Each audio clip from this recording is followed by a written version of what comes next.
특히 큰 기업, 아주 잘 나가는 기업을 다니시는 분들이 큰 착각을 하세요. 무슨 착각을 하죠? 그 회사가 자기라고 생각하는 거죠. 네, 그 회사의 브랜드가 곧 나의 브랜드고 회사의 경쟁력이 곧 나의 경쟁력이라고 착각하시는데 과연 그럴까?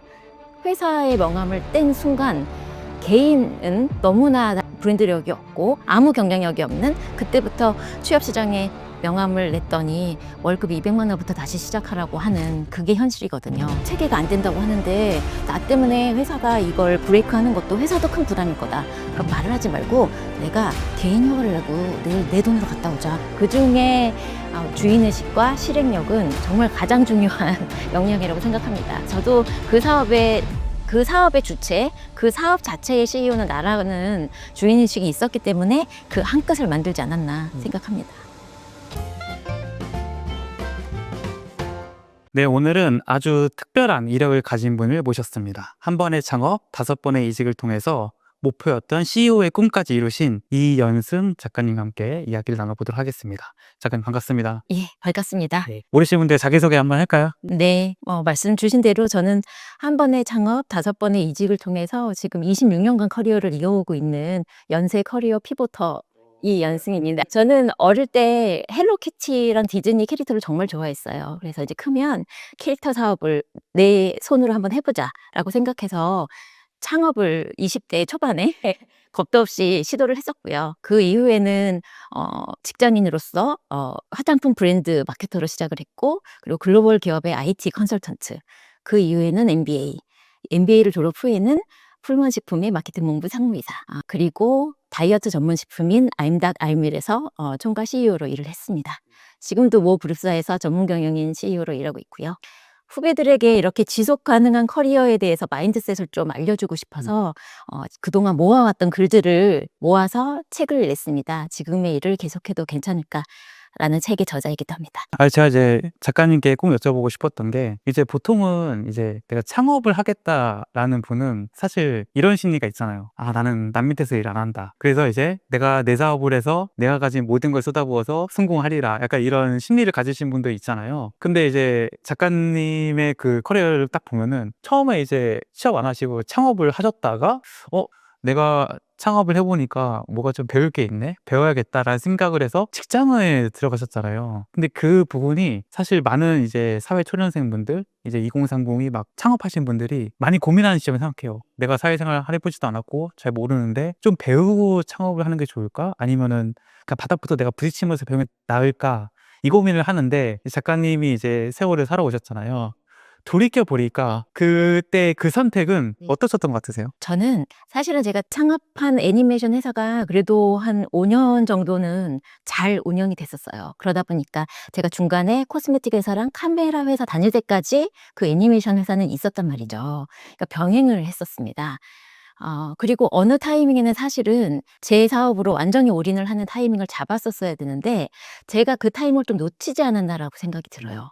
그래서 그 잘 운영되고 있었던 그 회사는 오히려 잘 운영됐었기 때문에 큰 계약에서 사기를 크게 당해서 네, 회사를 이제 좀 정리해야 되는 상황이었고, 저는 이 회사를 다니고 있었기 때문에 겉으로 보기에는 아무 일도 안 벌어진 것처럼 저의 생활은 똑같았단 말이죠. 근데 돌이켜서 생각해보면 그때 잘 나가고 있었던 그 회사에 그때쯤엔 대리나 과장급 정도에는 제가 다시 돌아갔어야 됐다. 사업을 할 생각이었다면. 근데 그 타이밍을 좀 놓치지 않았나 후회는 하고 있는 부분이 있고요. 그런데 오히려 이게 어떻게 이렇게 연결되는지 모르겠지만 그런 사업가 마인드로 회사 생활을 해서 그런지 모르겠는데 제가 좀 일반 직장인들하고는 좀 차이가 제가 봐도 좀 있었어요. 연봉에 크게 연연하지 않았고 무슨 일을 하더라도 저는 배워간다는 마음이 계속 컸었기 때문에 일을 할 때 쟤는 좀 지사업하듯이 해 이런 얘기들을 선배들이 많이 하셨거든요.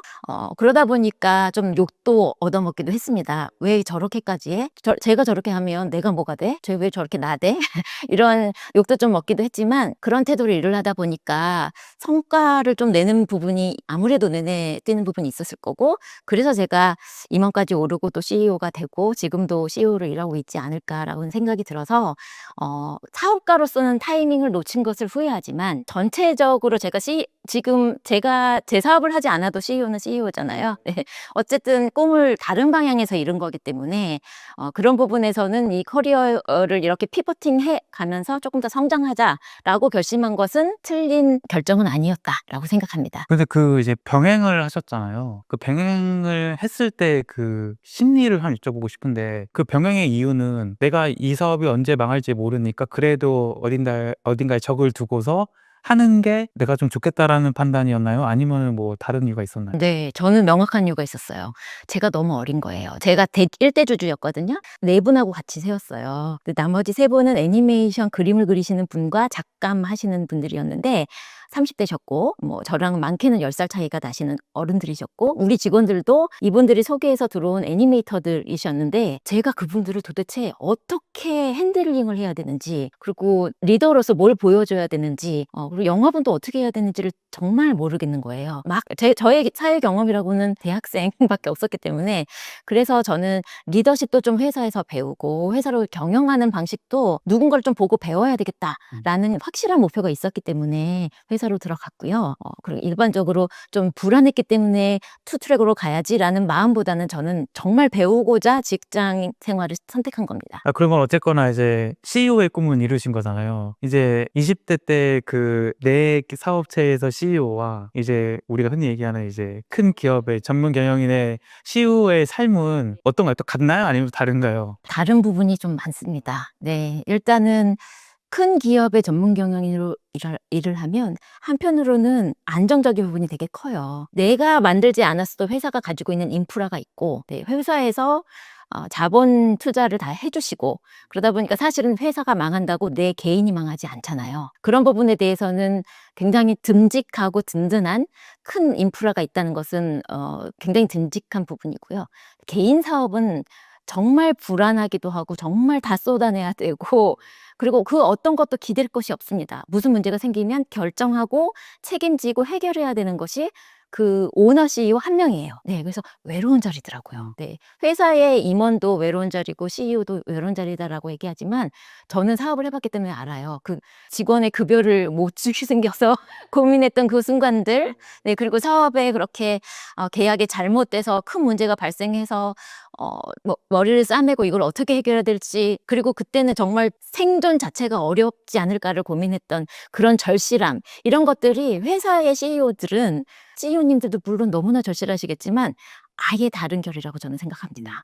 그래서 어쩌면 사업을 해봤던 분이 기업의 CEO를 하면 훨씬 잘할 수 있는 부분이 있다라고 생각합니다. 제가 이제 작가님의 그 프로필 보면서 진짜 굉장히 신기했던 거는 제가 이제 뭐 대기업 임원분들이나 뭐 대기업에서 대표이사 하신 분들도 많이 이제 인터뷰를 했었는데 그분들을 보면은 진짜 한우물을 파셨어요. 내가 이 기업에 공채로 들어와 가지고 뭐 20년, 30년을 쭉 해오시고 뭐 여기에 진짜 그래서 그분들의 그 인터뷰를 하다 보면은 퇴직을 했음에도 불구하고 그 기업을 아직도 걱정을 하세요. 그래서 와 진짜 뼛속까지 진짜 그 기업인이구나라는 게 전 그 하면서 좀 놀라긴 했거든요. 근데 이제 작가님의 그 커리어 보면은 이제 그거와는 결이 완전히 다른 거예요. 이게 이렇게까지 자주 왔다 갔다 이직을 해가면서까지도 임원이 될 수 있고 이게 대표가 될 수 있는 건가? 이 생각이 들더라고요. 그런 커리어 살아오신 커리어, 지나온 커리어에 대해서는 어떻게 생각하세요? 네, 그래서 제가 좀 특이한 커리어인 것은 확실하고요. 그러다 보니까 이 책의 원래 원제목도 한우물 파지 못해도 괜찮아요였어요. 그게 더 오히려 직관적이긴 하네요. 네. 왜냐면 제가 너무 많이 들었던 이야기였고 제가 사실은 임원까지 남의 회사에서 꼭 해야 된다고 생각하진 않았었어요. 배울 거 다 배우고 나서 내 사업으로 돌아와서 내 사업을 하면 된다고 생각했기 때문에. 그런데 어느 순간 기업에서 이제 계속 기회를 주시고 성장하고 또 그게 또 재밌고 나름 아까도 말씀드렸지만 내가 이렇게 경력도 쌓고 일도 배우고 인맥도 형성하는데 돈을 나에게 준다고? 너무 감사한 거예요, 저는 회사가. 그래서 저도 정말 다른 의미로 너무너무 회사를 사랑하면서 다녔던 사람이에요. 특히 제가 가장 길게 다녔던 풀무원식품은 정말 많이 사랑하고 지금도 네, 저의 친정이라고 생각하는 회사 입니다. 두부도 풀무원만 드시고. 맞습니다. 네, 지금도 소비자로서도 꼭 풀무원을 선택하는 소비자인데요. 그 풀무원을 다닐 때 제가 풀무원으로 피보팅을 할 때 큰 결심을 하고 풀무원으로 이직을 한 거였어요. 왜냐면 그 전에는 제가 IT 컨설턴트를 했었잖아요. 식품업계는 또 완전히 다른 업계고 직도 마케팅으로 지원을 했기 때문에 또 직도 달랐단 말이죠. 그때는 이 IT 컨설팅 회사가 글로벌 기업이긴 했지만 저희 사장님이 굉장히 고루한 생각을 가지셨던 분이었어요. 제가 사내 결혼을 했더니 주례를 봐주시면서 이제 주례를 받기 때문에 마치 저희의 인생에 조금 관여해도 된다고 생각하셨던 것 같아요. 저를 자꾸 따로 부르셔서 퇴사를 권유하시는 거예요. 왜요? 내조하라고. 본인도 똑똑하고 헌신적인 와이프의 헌신이 있었기에 본인이 이렇게 사장까지 올라올 수 있었다. 너도 너는 굉장히 똑똑한 아이니까 너의 그 역량을 다 써서 남편을 키우는 데 써라. 그런데 너가 너무 사회적인 욕구가 높은 것 같아서 내가 걱정된다. 며느리 같아서 하는 말이다. 이렇게 얘기하시면서 저의 이제 성장을 조금 방해하셨죠. 근데 그분은 사실은 저희 부부를 아끼셔서 하신 말씀이 맞거든요. 그 세대 분들한테는 맞는 말씀이 있으실 수 있어요. 근데 직장인인 제 입장에서는 저의 성장을 아예 구조적으로 막는 말씀을 하시니까 저는 순진하게 또 처음엔 너무 더 열심히 일했습니다. 내가 성과를 내면 나를 보는 눈이 달라질 거야 라고 생각을 해서 더 열심히 프로젝트에 몰두하고 본사 IT, 싱가포르 IT의 그 글로벌 펑션으로서의 저의 역할을 더 잘 수행을 했죠. 그래서 글로벌 그 IT 임원님들, 본사의 임원님들, 일본인들 사이에 제가 슈퍼우먼이라고 소문이 난 거예요. 예, 한국에 가면 스텔라상이라고 IT 매니저가 있는데 거의 막 이런 슈퍼우먼이라고 소문이 났습니다. 그 얘기가 귀에 들어가신 거예요. 우리 사장님한테. 칭찬을 바라진 않았지만 인정 정도는 저는 해주실 줄 알았는데 우려하시더라고요. 너가 이렇게 인정을 받으면 남편이 기죽지 않겠냐. 굉장히 우려되는 상황이다 라고 말씀하셨어요.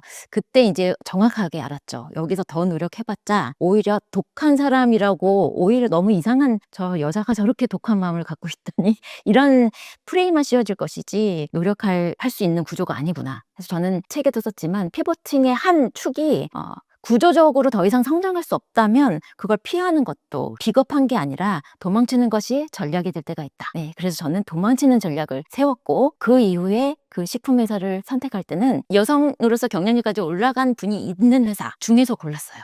그리고 여성이 팀장으로 있는 분들이 꽤 많은 회사들을 좀 골라봤더니 화장품 업계 또는 식품 업계더라고요. 그래서 전략적인 선택으로 사실은 풀무원 식품을 선택을 했고 들어가면서 여기서 내가 리더로 성장할 수 있게 이 회사가 나에게 기회를 준다면 내가 10년은 다니겠다고 마음을 먹었어요. 그래서 그렇게 입사를 했고 그 결심에 보답하듯 중간중간에 올라갈 수 있는 그 승진의 기회들은 다 주셨고 또 운이 좋게도 특진도 해서 입사 7년 만에 이제 상무이사로 승진을 하게 된 거죠. 그래서 풀무원 같은 경우는 저한테 굉장히 고맙고 리더로 성장시켜준 그런 고마운 회사입니다. 그 나또가 맞죠? 네, 네. 주니어 때 나토를 맡았었고요. 그 이후에는 굉장히 많은 프로덕을 맡았고, 나중에는 이제 HMR이라고 하는 단편식을 담당을 했는데, 초기에 입사 2년 차쯤부터 아주 신사업인 나또를 맡게 된 거예요. 나또는 드셔보신 분들 아시겠지만, 생식으로 그 청국장을 드시는 건데, 우리나라 사람들의 입맛에는 잘 맞지 않았기 때문에 시장에 안착하는 게 상당히 어려웠고, 제 전임자 부장님들, 내노라 하는 마케팅 부장님들이 제 전임자를 한 2분 정도 거쳐가셨는데 실패를 거듭하던 사업이었고, 근데 풀무원 입장에서는 일본에 나또 균을 하는 연구소랑 조인트 벤처로 만든 회사이기 때문에 그 브랜드는 쉽게 포기할 수도 없는 그런 상황이었습니다. 그때 이제 제가 맡았고, 운이 좋게도 그때 이제 마트에 들어가게 된 거예요. 처음으로. 근데 빅마트에 들어가면 일단은 빅마트 같은 경우는 전국적으로 160개 매장 이렇게 있고 3, 4 빅마트에 다 들어가면 사실은 어느 정도의 인지도와 매출이 보장이 되기 때문에 입점했다는 것 자체가 굉장히 큰 성과인데, 입점이 결정된 지 한 달도 안 된 신제품인데 그때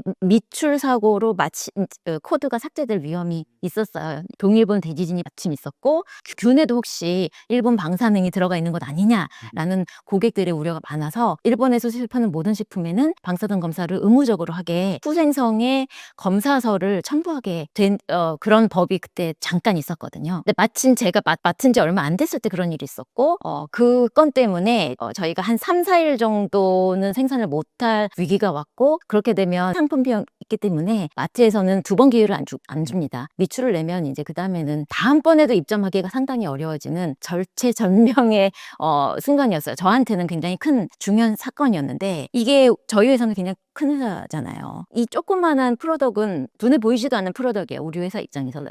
그러니까 영업이랑 회의를 해도 이런 일이 있으니까 저만 막 너무 간절하게 말씀을 드리는데 모든 사람이 너무 쉽게 포기하시는 거예요. 아, 이렇게 해서 안 됩니다. 이렇게 후생성에서 페이퍼를 받아서 하면 며칠이 지나버리는데 그렇게 되면 미출이 나서 안 됩니다. 그러면 하루 만에 밖에 하려면 제가 인편으로 갔다 오는 것이 가장 빠릅니다. 제가 갈게요. 내일 출장을 가겠습니다. 라고 말씀드렸더니 대기업은 안 좋은 게 그거예요. 의사결정 체계가 너무 느린 거예요. 해외 출장은 특히 인사 임원님과 저희 회사의 사장님 그리고 총괄 CEO까지 다 승인하셔야 갈 수 있는 프로세스인 거예요. 그래서 답답한 마음에 제가 총괄 CEO실을 들어가려고 했었습니다. 그랬더니 저를 너무 이상한 아이로 보시는 거예요. 제 상사님께서, 우리 상무님께서 그렇게 행동하지 말라. 회사의 체계를 존중해라. 라고 말씀하신 게 오히려 저를 좀 질책하시더라고요. 그래서 그때 저는 이제 사업하는 마인드가 있다 보니까 이게 내 사업인데 내가 왜 회사에 이렇게 매달리고 있지? 체계가 안 된다고 하는데 나 때문에 회사가 이걸 브레이크하는 것도 회사도 큰 부담일 거다. 그럼 말을 하지 말고 내가 개인 휴가를 내고 내일 내 돈으로 갔다 오자. 그거 왕복 비행기 해봤자 100만 원? 괜찮아. 왜냐하면 회사에서 투자해 주셨잖아요. 저의 나또 사업에. 그래서 내 사업을 하는데 이렇게 투자를 해주시는데 내가 100만 원 정도 쓸 수 있지라고 저는 생각을 해서 휴가를 내고 조용히 다녀오려고 이제 일본 파트너사에게 전화를 해서 제가 직접 받으러 갈 테니까 하네다 공항으로만 좀 나와 주시라고 말씀을 드렸더니 일본에서도 대책회의를 했다는 거예요. 한국의 한 어떤 여성 PM이 이런 일로 개인적으로 휴가를 자기가 내서 본인 돈으로 온다고 한다. 이걸 해결하기 위해서. 이렇게 간절하게 저 사람이 이 사업을 성공시키려고 노력을 하는데 사실 대지진이랑 이런 일본 방사선 문제는 일본인 측에서는 우리 쪽 잘못인데 한국 사람이 저렇게까지 노력을 하는데 우리가 이렇게 손 놓고 있을 일이냐라고 그 회사에서도 회의를 하셨대요. 그래서 그 회사에서 김포공항으로 사람을 보내주셨어요. 그래서 저는 너무 편하게 김포공항에서 페이퍼를 받을 수 있었습니다. 그렇게 해서 해결을 했고 다행히 잘 그 마트에서도 안착을 했고 다른 두 개의 마트까지 들어가서 그 해에 제가 처음에 맡았던 것보다 정말 한 10배 정도 성장하고 그 이후에는 이제 몇백억대 사업이 됐어요. 그래서 그렇게 지금 제가 맡았던 거는 딱 2년이지만 지금 그 이후에도 성장한 사업이 돼서 그 사업을 볼 때마다 좀 뿌듯하고 그리고 그때 그렇게 제가 좀 남들이 보기에는 너무 유별나게 했는지 모르겠지만 나중에 저희 총괄사장님께서 오너이신 고모님께 저를 소개할 자리가 있었는데 그걸 기억하실 줄 저는 정말 몰랐거든요. 저를 소개하시면서 이현순 DM입니다. 이렇게 얘기하시면서 나또 사업 성공시켰던 그 친구예요. 이렇게 얘기를 하시는 거예요. 그러니까 제가 없는 데서 그분들끼리 나또는 몇 년 동안 그렇게 헤매더니 누가 이렇게까지 성공시켰어 이런 얘기를 하셨던 것 같아요. 눈에 띈다. 그렇게까지 나를 던져서 정말 열심히 하면 그거는 언젠가는 아무도 안 보는 것 같지만 윗분들 눈에는 다 보인다. 저는 그렇게 생각합니다. 회사의 결제 그 프로세스에서 안 된다고 했을 때 아마 대부분의 이제 사람들은 회사에서 안 된다고 하네. 나는 할 만큼 했어. 그러면서 그냥 어쩔 수 없지 뭐 할 텐데 그러면 이거 어떻게든 해야 되는데 하면서 내가 휴가 내서 내 돈 써가면서 가겠다는 그 태도의 한 끗이 결국 지금의 작가님을 대표님 만든 게 아닌가 생각이 들어요. 그래서 제가 일을 시작하시는 분들이 특히 일을 지속하고 싶으신 분들은 그 피보팅 마인드를 가지셔야 된다고 강조를 하는데 피보팅 마인드의 6가지 기본 핵심 역량을 제가 소개를 했어요. 그중에 주인의식과 실행력은 정말 가장 중요한 역량이라고 생각합니다. 저도 그 사업의 주체, 그 사업 자체의 CEO는 나라는 주인의식이 있었기 때문에 그 한 끗을 만들지 않았나 생각합니다. 일단 그럼 작가님께서 보시기에는 요즘에 좀 많은 직장인들이 이 커리어에 대해서 가장 착각하는 건 뭐라고 생각하세요? 특히 큰 기업, 아주 잘 나가는 기업을 다니시는 분들이 큰 착각을 하세요. 무슨 착각을 하죠? 그 회사가 자기라고 생각하는 거죠. 그 회사의 브랜드가 곧 나의 브랜드고 회사의 경쟁력이 곧 나의 경쟁력이라고 착각하시는데 과연 그럴까? 아니 근데 보면은 이제 뭐 결혼 시장을 보더라도 나 삼성전자 다녀 하면은 벌써 이게 등급이 달라지고 뭐 기사가 나온 거 보면은 이게 벌써 연봉이 성과급만 몇 억이 나온다는데 그러다 보니까 자연스럽게 나 삼성전자야 내 이름보다도 그냥 이 어디 다녀로 내가 설명이 되는 구조잖아요. 그러면 이제 동일시 할 만하지 않나요? 네, 저는 그 동일시하는 할 수 있는 정도의 연차가 있다고 봅니다. 그게 크게 보면 한 과장 정도까지? 왜냐하면 회사가 우리의 커리어를 보장하는 시간이 생각보다 짧아요. 그거를 이제 40대 중반 정도 되시면 현타가 딱 오시거든요. 아무리 좋은 기업도 보통 40대 중반 정도 되시는 팀장급 정도 올라가신 이후에 커리어가 성장이 이제 멈추신 분들이 그걸 그때 딱 느끼신단 말이죠. 그리고 우리가 드라마 서울 자가의 대기업자님은 김부장을 봐서도 알지만 그분도 누구보다도 회사에 헌신하고 회사와 자기를 동일시하고 회사의 브랜드만큼 본인의 브랜드의 가치가 높다고 착각하고 사셨던 분인데 회사의 명함을 뗀 순간 개인은 너무나 브랜드력이 없고 아무 경쟁력이 없는 그때부터 취업시장에 명함을 냈더니 월급 200만 원부터 다시 시작하라고 하는 그게 현실이거든요. 그래서 오히려 너무 좋은 직장에서 한 10년, 15년 정도 근속하신 그 타임 정도 되신 팀장님급 정도부터는 그때부터 자기 객관화를 하는 시간은 필요하다라고 생각합니다.